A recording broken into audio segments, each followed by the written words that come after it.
prayed and I didn't see Jesus show up. So I had to put my uh my experience in this world, my experience with my children, my experience with other people, my experience with my account, brand, and my experience with the level of music that I was dealing with in my own hands.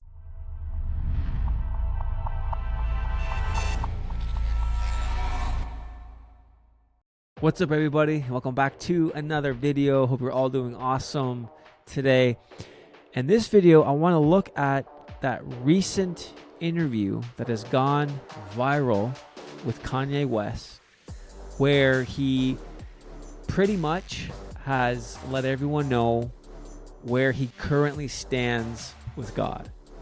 I mean, not to mention his new album that he's just released with some blasphemous lyrics in some of those songs.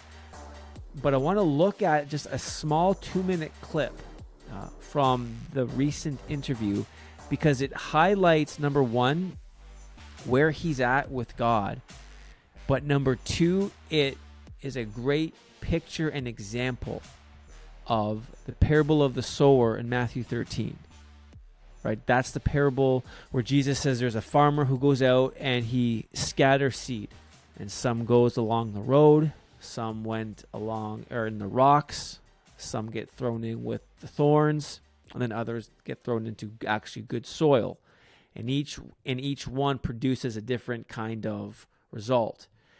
And the seed that gets thrown into or amongst the thorns, Jesus likens that to those who hear the word, receive the word, but when affliction come, when persecution come, difficulties happen in one's life, then ultimately they walk away because there was no real foundation there. And so I think this example of Kanye, this interview where he's at with God, what he says is a great picture of that reality that so many people have to go through, because we don't live in a world where, if you're a Christian, then everything goes well with you. If you're a Christian, then God just makes you rich. God gives you everything that you want. There's no difficulty. There's no stress. There's no suffering. It's a false narrative.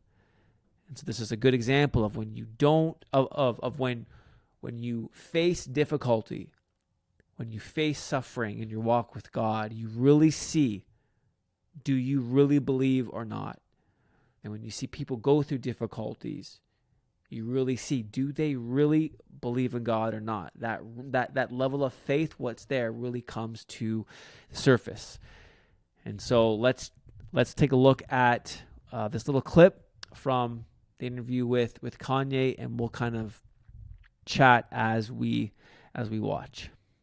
Went through that I prayed and I didn't see Jesus show up. So I had to put my experience in this world, my experience with my children, my experience with other people, my experience with my account, brand, and my experience with the level of music that I was dealing with in my own hands. I see right there, he had to take things into his own hands. And so he said that, Kanye, he's gone through a lot of stuff. We've seen it all publicly. The issue with his marriage and his kids and his branding, all of those things. And you can see that he was struggling. They were difficult things that he had to go through. And you could see that he was crying out to God. He was asking God to help him. But God wasn't helping him in those situations.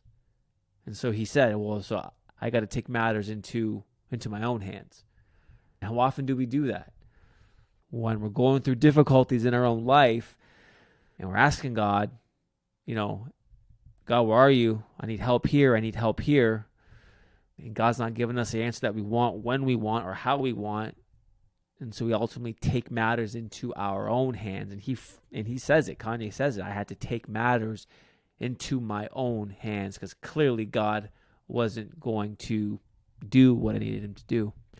A lot of times I just feel like in our society, in America, people, Christians, we depend on Jesus so much that we won't put the word in ourselves. And the main thing that really that I don't rock with is like, it's just always like I'm going to pray for you. And it's just like, you can actually physically do something yourself too, more than just pray.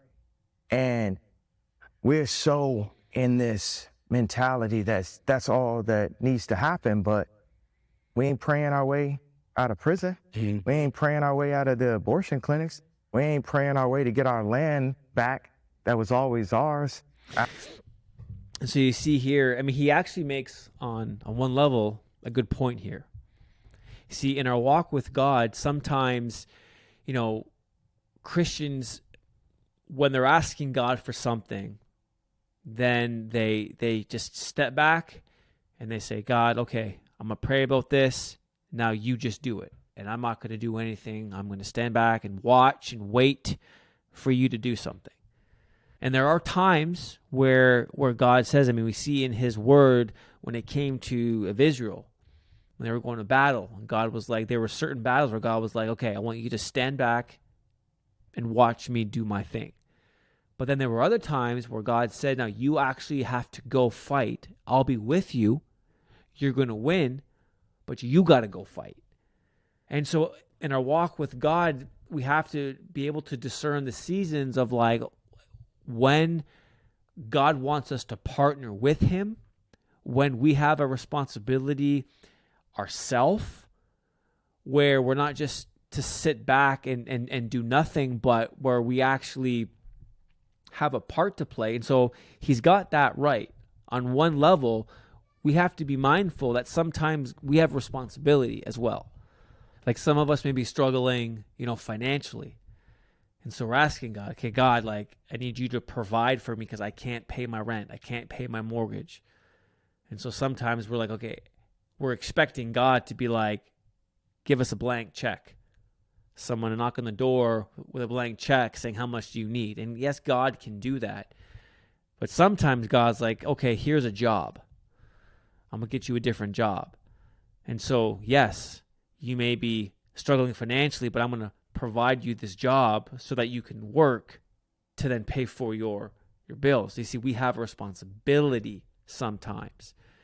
We may need help financially from God, but we got to work. And a lot of times Christians just step back and they're just like, you know what? I'm not going to do anything, God. I'm asking you for a blank check. God's not giving you a blank check. And so you blame God and you say, well, maybe God doesn't care, and et cetera, et cetera, et cetera. See, there are times when we have to partner with God. And so he's got that right. But you can see when you're watching him and you see his voice and you just see his complexion, dude's completely dejected. He's given up. I don't ride with people who just all about just praying for stuff when you can do something too. I've prayed to God. I've asked him. God is not helping me out. He's not helping me with my wife. He's not helping me with my kids, with my companies, with my branding. So, I'm going to take matters into my own hands. I'm going to do my own thing. Prayer hasn't got me out of this situation. And so you can see how he's given up praying. Prayer didn't work. Prayer didn't help him get out of the situation that he needed. God didn't answer the way he wanted him to answer. God didn't do what he needed God to do the way he needed God to do it. And so you can see he became very dejected. And he's just like, he's kind of got this, I don't want to pray. I'm not going to pray. Prayer doesn't work kind of attitude. You can see it. After the Harlem Renaissance and Black Wall Street was burned to the ground, then we had to apply actual physical building partnerships, and it don't start unless we could really be real with each other and say, this is what I did, this is what I did. Like, look at this. I know I'm not going to third rail your interview, but look at the power of what happened when me and Kyrie was on the same page. See, that's what's scary. But what they do is they put us each in a silo and say, your grandmother going to lose her crib, and this kind of, you know how many threats we've been dealt with? And I didn't pray my way through them threats either. I had to get up and do it myself. I had so much to do, I ain't had time to pray. You just see, prayer didn't get him through the difficulty that he was going through. And then he's like, I didn't have time to pray. And so to me, I watched that and it just looks like someone who went through it. I mean, he went through a lot. There's no denying that. And some of you watching this, you've gone through a lot.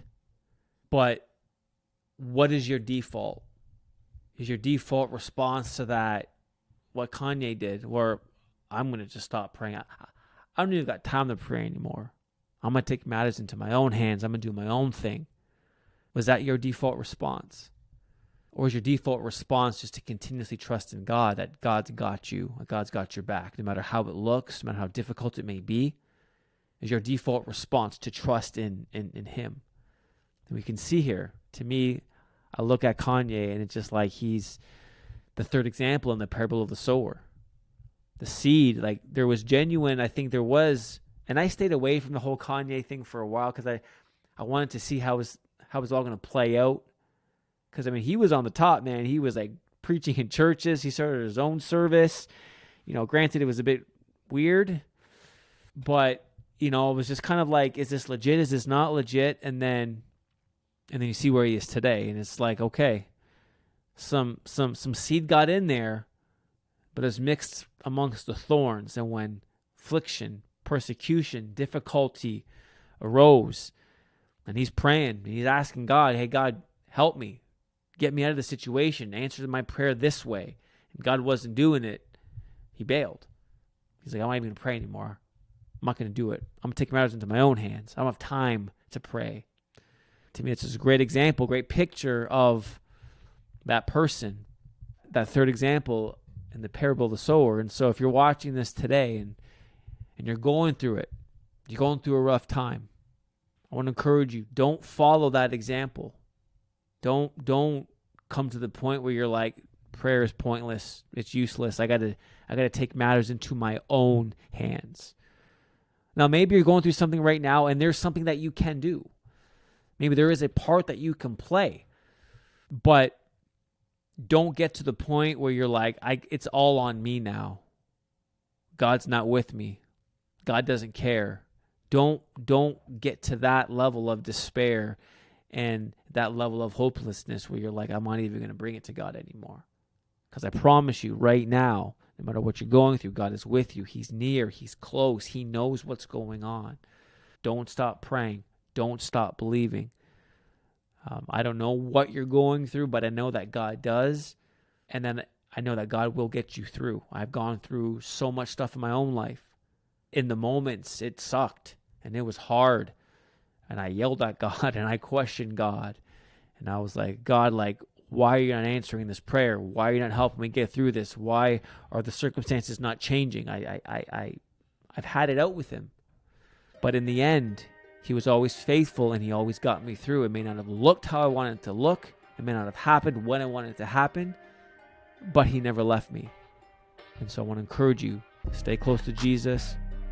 Don't walk away. Don't give up on him. He's with you. He's for you. He loves you. And he will help see you through. Well, thanks so much for watching the video. I hope it spoke to you. Hope it encouraged you. Feel free to leave some questions, comments in the comment section below. And we'll see you all in the next video. Much love. God bless.